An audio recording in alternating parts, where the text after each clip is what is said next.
The trembling capital of Iran, which is under siege, and the image of miles of cars trapped in a queue trying to leave the city.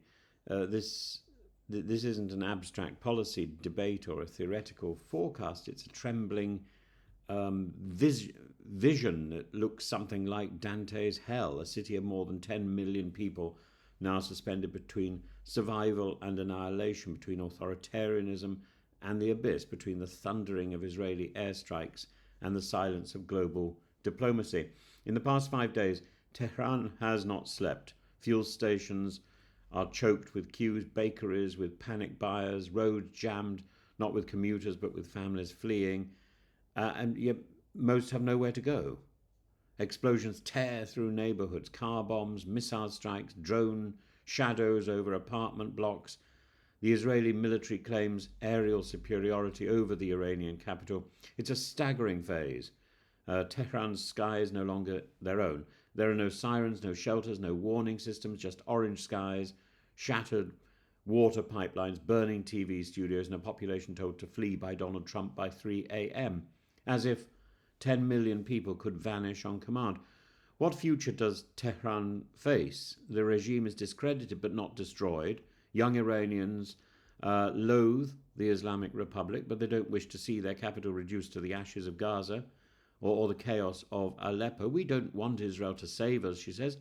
It says there's a person called who was interviewed this morning called Donia, 21-year-old student. She says, we don't want Israel to save us. No foreign country ever cared for Iran. Many cheered when Revolutionary Guard commanders were killed. That illusion of invincibility cracked. But then came the deaths of women and children, neighbours, strangers, fellow citizens. The moral calculus shifts. And even critics of the clerical regime are now united by dread. This war has exposed the regime's fragility, but also the foreign indifference to Iranian lives. Benjamin Netanyahu suggests that Israel's endgame may be regime change, a gamble wrapped in hubris. Donald Trump, meanwhile, issues biblical commands from the G7 golf course and invokes the spectre of nuclear war.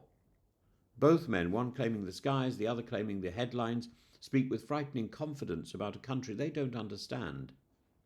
And the fantasy of liberation by airstrike is seductive, but it is just that, it's a fantasy. Ask the Iraqis, ask the Syrians, or the Afghanis. Freedom cannot be dropped from a drone or from a bomb from above.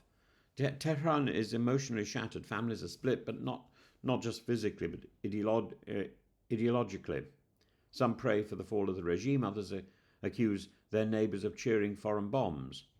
But the bombs are real, and the bombs are devastating. And as one woman put it, this feels like the Titanic after the iceberg.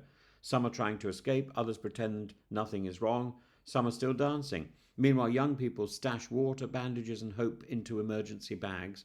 They revise for exams that may never come. They scroll through Telegram and Instagram for glimpses of truth, as state media loops patriotic songs through smoke-filled newsrooms.